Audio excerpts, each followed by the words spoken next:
I always thought I had the perfect life, or at least, that's what I convinced myself.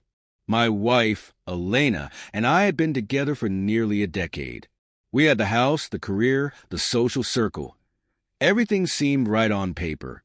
But over time, cracks began to form in the foundation of our marriage, and I was blind to the truth.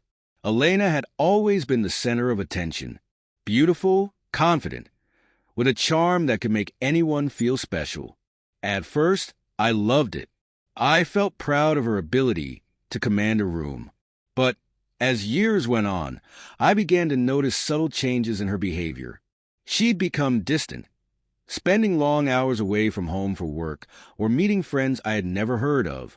I dismissed my suspicions, telling myself she was just busy and stressed. But deep down, I knew something was wrong. It wasn't until the late nights began to grow more frequent and her phone became a fortress that I started to put the pieces together. The nagging feeling in my gut finally pushed me to hire a private investigator. The truth, when it came, shattered me completely.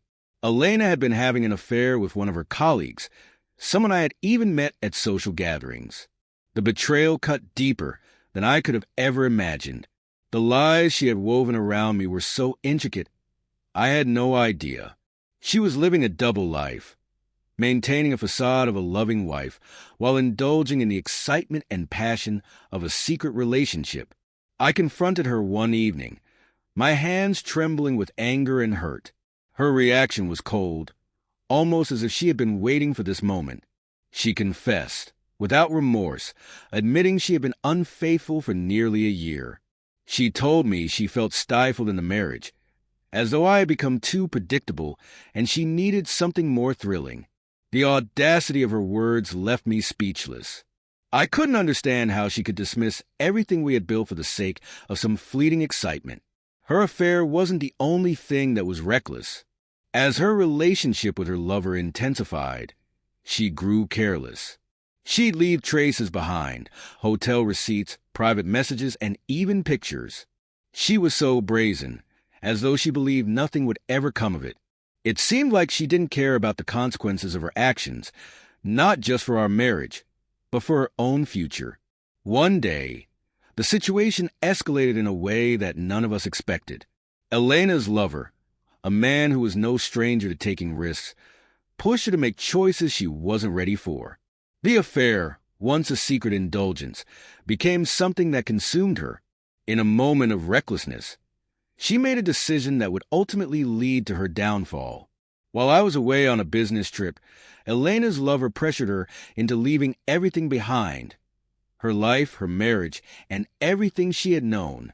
It was a desperate attempt to escape, to take their relationship to the next level. But the world doesn't work that way. Elena's life was built on lies, and as she made the final leap to abandon it all, everything she had worked for came crashing down. Her lover had a past that wasn't as clean as Elena had believed. He had enemies, people who wouldn't hesitate to use her against him. It was during one of their secret meetings, a night filled with poor decisions, that Elena's reckless actions finally caught up with her. She ended up in a dangerous situation, and in the chaos that ensued, she paid the ultimate price. The details are still unclear, but the police found her body, discarded in an alley, far from the life she had once known. When I received the call, it felt surreal. Elena, the woman who had once been my everything, was gone. And she wasn't just gone. She had thrown away her life in the name of infidelity and reckless desires. The affair that she had clung to with such passion had destroyed her. I couldn't find a way to mourn her. All I could do was feel a deep sense of relief mixed with sorrow. Her death, tragic as it was a consequence of her own choices. I've come to realize that her recklessness wasn't just about cheating. It was about her inability to think about the future, to consider the impact of her actions on those around her. Her desire for excitement led her down a dark path, one from which she never returned. As I move on from this painful chapter, I've learned that infidelity isn't just a betrayal of trust. It's a disregard for everything that holds a life together. Elena's tragic end is a haunting reminder of the consequences of unchecked desires. The weeks following Elena's death were a blur. The funeral felt surreal, as if I were attending the service of someone I had never truly known. The woman I had once loved, the woman who had shared my life for so many years, was now just a distant memory, her legacy defined by lies and the wreckage of her choices. As I sat there in the cold, sterile church, surrounded by friends and family who whispered in hushed tones, I realized that no one truly knew the truth about what had happened. They mourned a version of Elena they had never truly understood. It wasn't just the affair that had broken her. It was the way she had lived in the shadows of her own decisions, always pushing boundaries, never considering the full cost of what she left behind. Her recklessness had been part of who she was, and it had finally caught up with her in the most tragic way possible. And the more I reflected on it, the more I realized how much of our relationship had been built on the same kind of carelessness. For years, I had overlooked the signs of her unhappiness. I had worked hard to provide for us, thinking that would be enough. I had ignored the small cracks in our relationship, dismissing them as typical marriage problems. But Elena had been craving something more, something I couldn't give her, and in her search for that thrill, she had torn apart everything we had built. I had been so wrapped up in my own world, believing that material success could substitute for emotional fulfillment, that I didn't see her slipping away until it was too late. As the days passed, I began to sift through Elena's belongings. Going through her things felt invasive, but it was the only way to find answers, to make sense of the chaos. I found old journals, letters, and even photos that spoke volumes about the person she had become in her final years. The Elena I thought I knew had been lost in a sea of desires and distractions. She had written in one of her journals about feeling trapped, as though our life had become too predictable, too safe. She craved the excitement of the unknown, and in the end, that desire led to her downfall. But it wasn't just her own destruction I had to grapple with.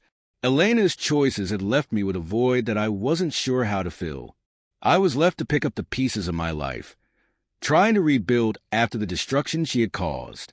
People still whispered behind my back, wondering how I could continue after such a scandal.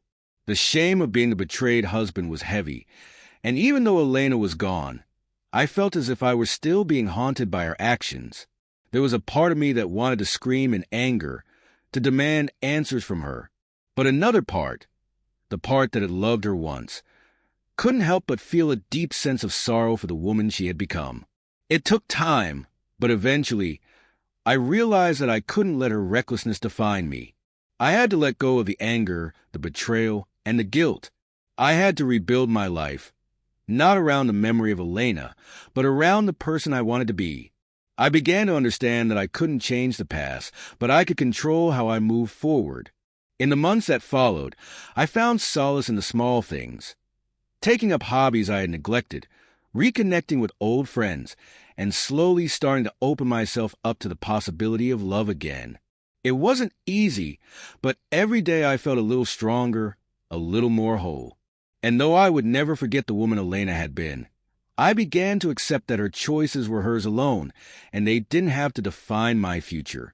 The recklessness that had led to Elena's terrible end was a tragic story, but it was not the story I wanted to live. I had learned that life is fragile, and that the choices we make, no matter how small they seem, can have far-reaching consequences. It wasn't just Elena's infidelity that destroyed her. It was her constant search for something beyond what she had, her inability to accept the life she had built with me. In the end, it wasn't love or passion that saved her. It was the quiet strength of acceptance, of living with what we had, not constantly striving for more. As I moved on, I promised myself I would never make the same mistake.